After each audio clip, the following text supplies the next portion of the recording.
Hello, nipende kukaribisha tena katika sehemu yetu nyingine ambapo tunajifunza kuhusu functions and modules, na hii ni sehemu ambapo ni sehemu ambayo ni ya muhimu na itatufundisha vitu ambavyo ni vya msingi na tunatakiwa tuvifahamu kuhusu function na kuhusu modules. Sasa function ni kitu gani? Function tunasema inakuwa ni block of organized code ambazo zinakuwa zinafanya kazi fulani. Kwa hiyo inakuwa ni kikundi cha code ambazo zinakuwa zipo kwa ajili ya kufanya kazi fulani au kwa ajili ya kufanya task fulani ambayo inatakiwa kufanyika.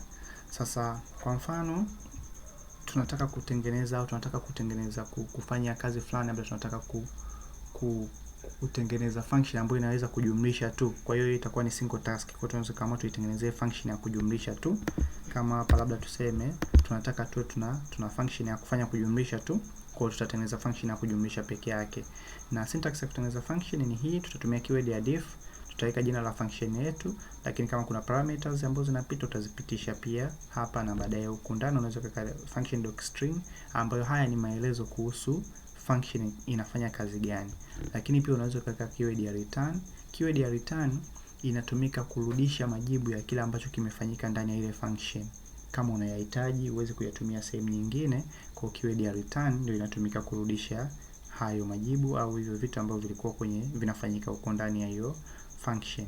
Sasa kwa mfano tunataka kutengeneza function ya kujumlisha alafu iturudishie jibu. Kwa hiyo tutasema diff, labda ni function ya jumlisha, alafu tutakuja hapa ndani tunataka tupitishe parameter au tuseme tu tunataka tujumlishe, halafu tulete majibu. Kwa hapa ndani tutakuja tuseme labda a is equal to 10, halafu b is equal to 19, halafu tutasema return a plus b. Kwa hiyo hii ni function ambayo itaturudishia jumla ya a na b.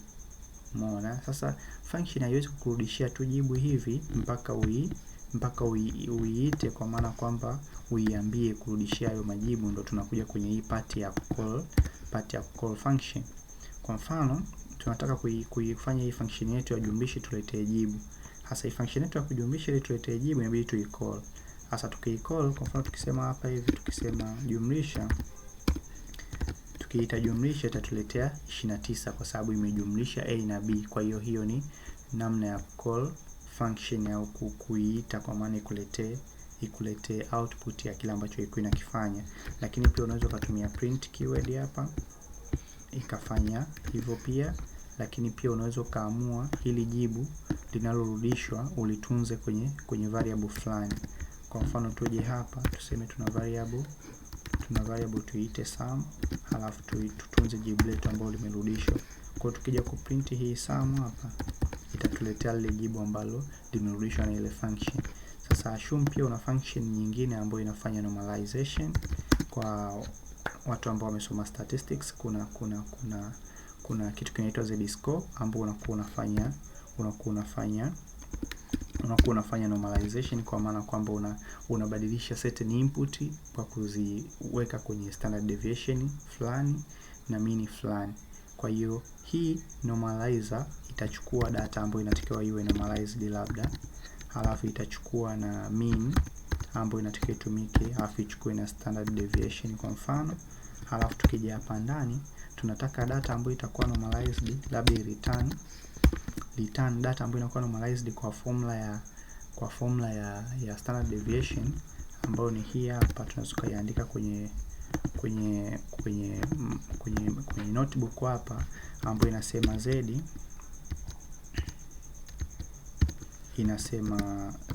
sawasawa na, kwa z ni sawasawa na nini? Tunasema z ni sawasawa na x, halafu huyu x anakuwa tunasema ni fraction, basically ni fraction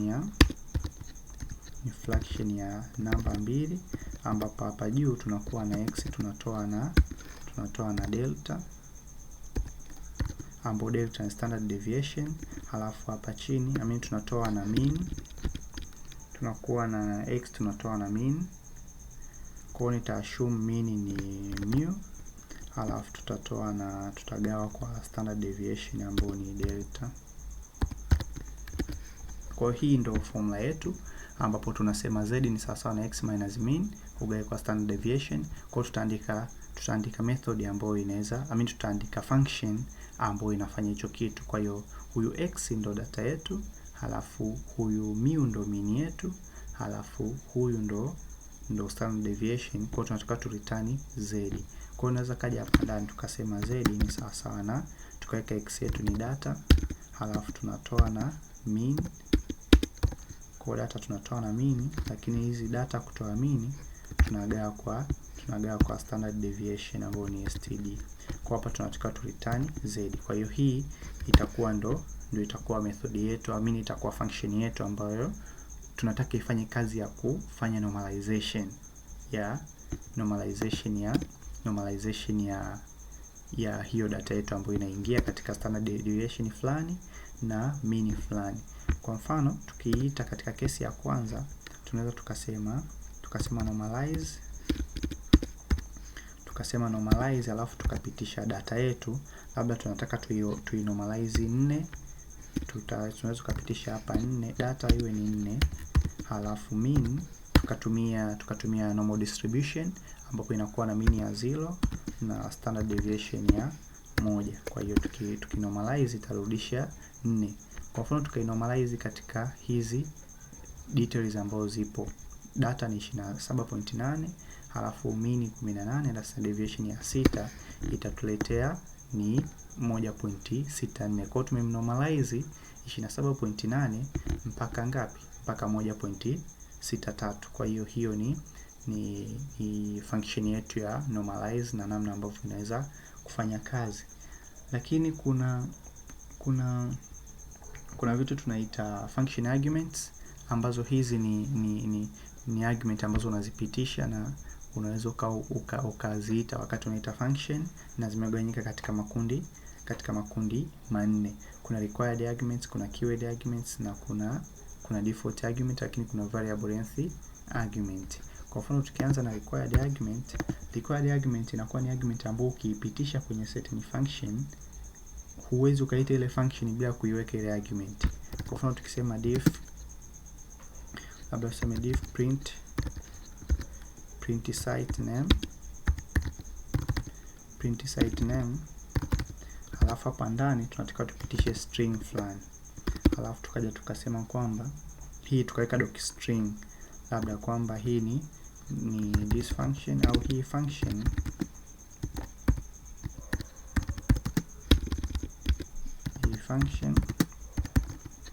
ina print au inaonesha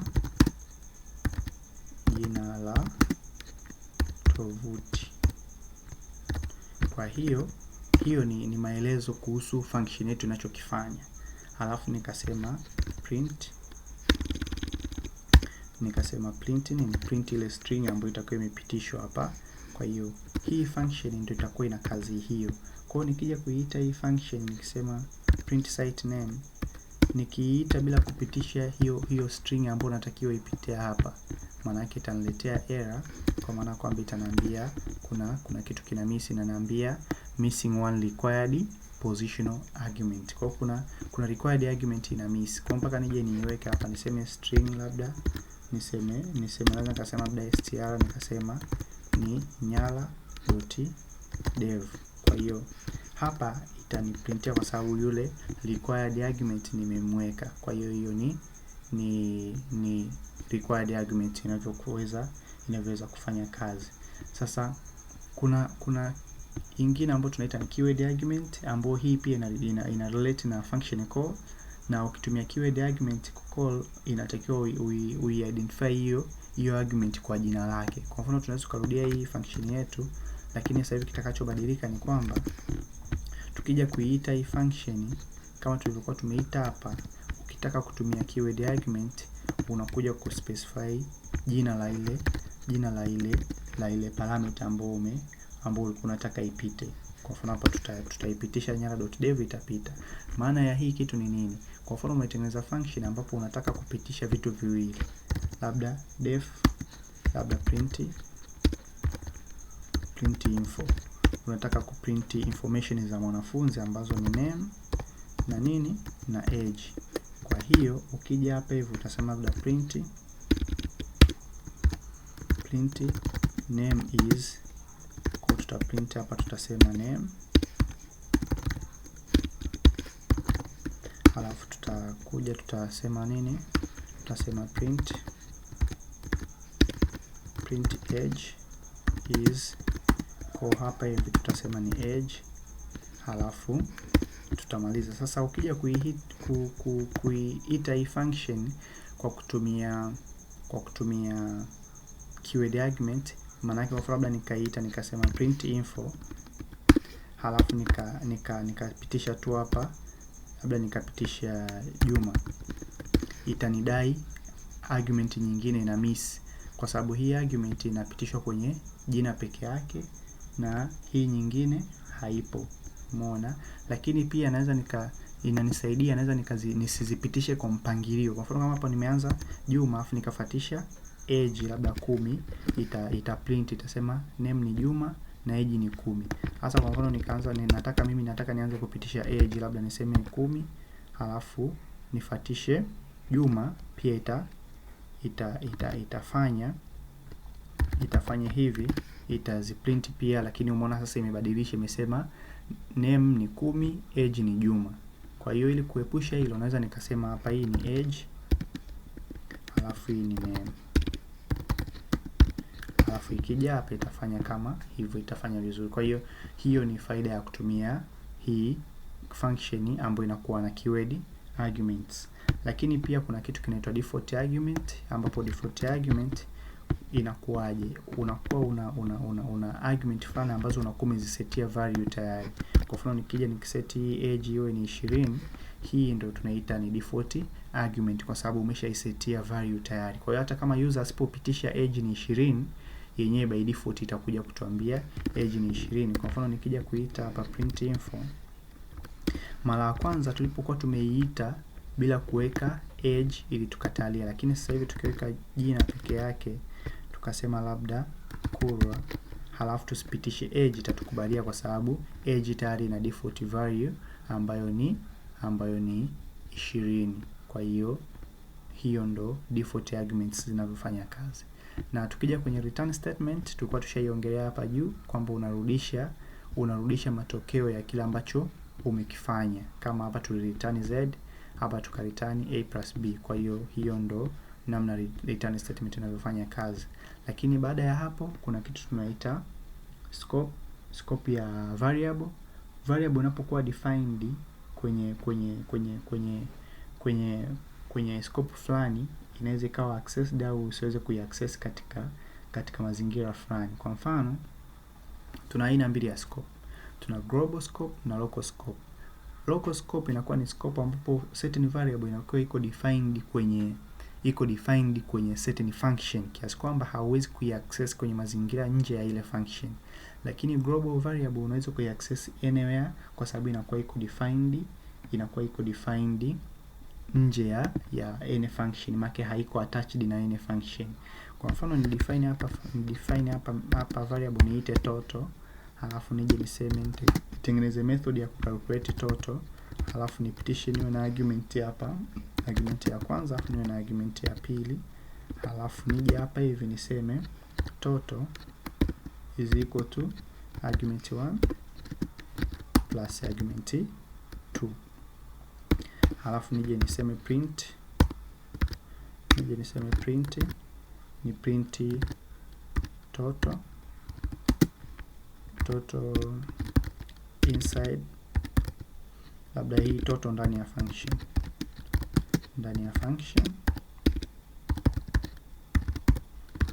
maana itaniletea total ndani ya function, nita print total, halafu niweke hapa pia return total. Sawa? Halafu nije hii function hapa nije niite niseme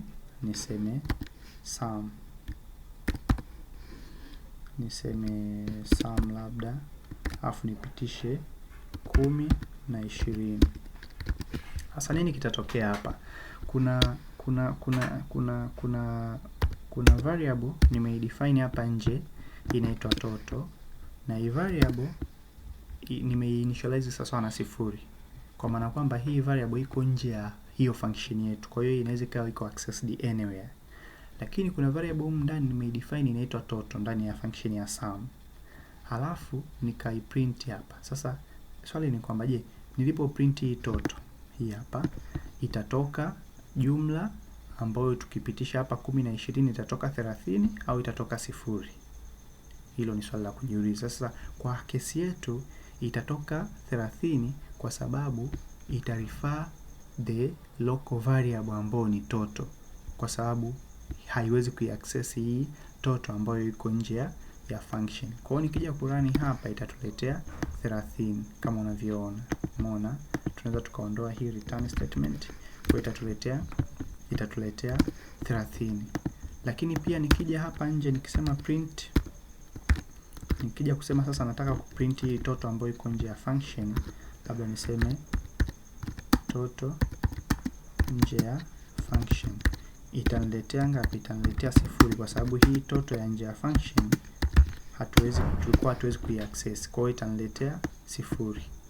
Kwa hiyo umeona nilivyo run tu hii function imeleta 0, nilipo run hii cell imeleta 0 kwa sababu imerefer huyu toto wa nje, lakini toto wa ndani ni 30. Maana yake ni nini? Tulipoingia ndani ya hii function hatukuweza kumwathiri huyu toto, kwa sababu tulipoingia kwenye hatukuweza kumwathiri huyu toto, lakini tumeweza kumwathiri huyu toto ambaye ni local variable. Kwa hiyo hiyo ndo namna ambavyo unaweza uka-access local na global variable. Kikubwa cha kufahamu ni kwamba local variables zinakuwa ndani ya functions, lakini global variables zinakuwa nje ya functions. Hiyo ni kitu kidogo ambacho nataka ukifahamu. Sasa kwa mfano kama tulivyofanya hapo, na tuje kwenye module. Sasa module ni kitu gani? Module inakuwa ni organized function, inakuwa ni file kwanza ambayo linakuwa na organized functions. Kwa unaweza ukawa na a lot of functions zipo kwenye certain file, hiyo tunaita ni nini?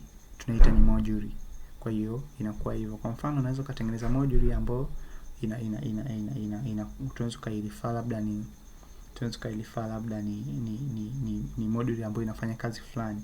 Sasa kwenye Jupyter Notebook ili utengeneze module, kwa mfano tunataka kutengeneza module ambayo inaweza kufanya kazi ya kutafuta standard deviation. Labda tunataka kutengeneza module ambayo ina method ya kutafuta standard deviation. Tutakuja hapa, tutaweka alama za 2%, alafu tutaandika tunataka kutengeneza write file, alafu hii file yetu tuiite labda normalizer.py, halafu tuje hapa tutengeneze method yetu ya normalize. Kwa hiyo tunakuwa tumetengeneza file linaitwa normalize.py, alafu linakuwa na hii function ya normalizer. Kwa hiyo imeshatengeneza hii module, au hii module inaitwa normalizer. Kwa hiyo hii module unaweza kuiaccess vipi sasa? Ni module ya normalizer. Kwa mfano hii tungeweza kuibadilisha kidogo isiwe kama ile ya juu, lakini tuende nayo hivi. Sasa hii ishatengeneza file ambayo inaitwa normalizer.py, ambayo ndo lina hii function yetu ya normalize. Kwa hiyo ukiwa na lot of functions kwenye hiyo file, tunakuwa tumetengeneza module. Sasa assume module yetu ina function moja. Tunaweza tukaamua kuitumia hii module kwa kuiita kama nini? Kwa kuiita kama package. Tunahitaji kama package. Ukiangalia hapa chini tumekuja kuongelea packages. Packages zinakuwa ni kama tunaita ni namespaces ambazo zinakuwa zimecontain multiple modules au inaweza pia multiple functions na vitu kama hivyo. Kwa mfano tunataka kutumia hii normalizer, tunaweza kaandika hapa import, tukaimport normalizer. Halafu tunajua kwenye normalizer kuna function inaitwa normalize. Sasa hizi ni njia za kuimport. Kwa unaweza ukaimport kwa package name kama tulivyo import normalizer, au ukaimport kutoka kwenye certain specific function, ambazo tutaifanya. Kwa mfano tukitaka kuimport package name ni kama tulivyo import normalizer. Kwa hiyo nimesema import normalizer, alafu naweza nikaandika normalizer.normalize. Nikiandika normalizer.normalize ninaita ile function ya normalize, ambapo naweza nikasema data hapa tunataka tupitishe data, labda data tuseme ni 10, alafu tunataka tupitishe mean, labda mean tuseme ni 5, alafu tunataka tupitishe standard deviation tuseme ni 18. Kwa tukirani itatuletea output kama hivyo. Umeona? Hii ni njia ya kwanza ya kuimport. Njia ya pili ya kuimport ni hii hapa, ambapo una import specific function.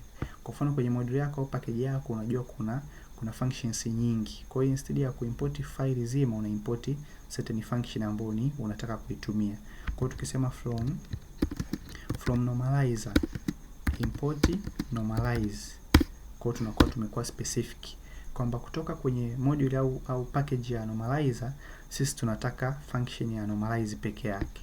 Kwa hiyo tunaweza hapa tukifuata tunaandika tu normalize, alafu tunapitisha data zetu, tunapitisha data labda tuseme ni 3, tunapitisha mean labda tuseme ni 8, tunapitisha standard deviation labda tuseme ni 2. Kwa hiyo tukirani pia itatuletea output yetu hii hapo.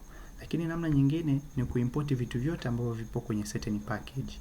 Kwa hiyo tunaweza tukasema tu from normalizer import all. Maana hapa tuna import method, tuna import functions zote ambazo zipo kwenye hiyo module au kwenye hiyo package ya normalizer. Kwa pia unaweza ukaja ukaita hiyo normalize, kwa sababu utakuwa umeita ukaweka data yako labda ni 6, ukaweka mean labda ni 2, ukaweka standard deviation labda ni 9, alafu ukirani itakupatia pia output. Njia ya mwisho kabisa ni ya kutumia alliance.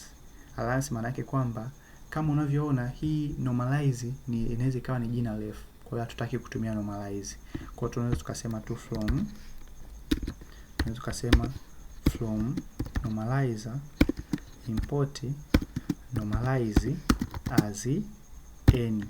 Kwa hiyo instead ya kuja kuanza kutumia hapa kama tulikuwa tunaandika sijui normalize alafu tunapitisha data, tunaandika tu n alafu tunapitisha data zetu.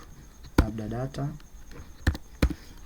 data ni 3, halafu mean ni 9, halafu standard deviation ni 3. Kwa hiyo tukirani itatuletea pia output. Kwa hiyo hizi ni namna ambavyo unaweza ukaona import na kuita moduli zako kutoka kwenye kuita moduli au kuita files kutoka kwenye moduli. Lakini kuna namna nyingine ya kuita kwa kutumia nini? Kwa kuita kama directory. Maana unaita certain directory nzima, ambapo hapa tunatumia nini? Tunatumia package ya sys ambayo ni system, halafu tunasema system tuna refer path ambapo moduli yetu ipo, halafu tunasema tuna append path.append, tunasema path.append, halafu tuna append source, halafu tunaweza tuka import. Sasa tunasema tuna import nini? Tuna import normalizer as a certain, labda tuseme normalizer as norm. Tuseme import normalizer as norm, halafu tutakuja tuseme norm dot normalize, halafu tunapitisha data zetu tena kama kawaida, labda ni 5, halafu mean ni 17, halafu standard deviation ni 13. Kwa tukirani hapa pia itatuletea output. Kwa hiyo hii ni namna ya kuimport modules from another directory. Kwa mfano kama certain module ipo kwenye certain directory ambayo sio kama directory ambayo unafanya nayo kazi, utaimport kwa namna hiyo. Na hapo tunafika mwisho wa hii sehemu yetu ambayo tulikuwa tunaangalia functions and modules. Asante kwa kunisikiliza. Tukutane sehemu inayofuata ambayo tutaangalia data structures. Asante na kwaheri.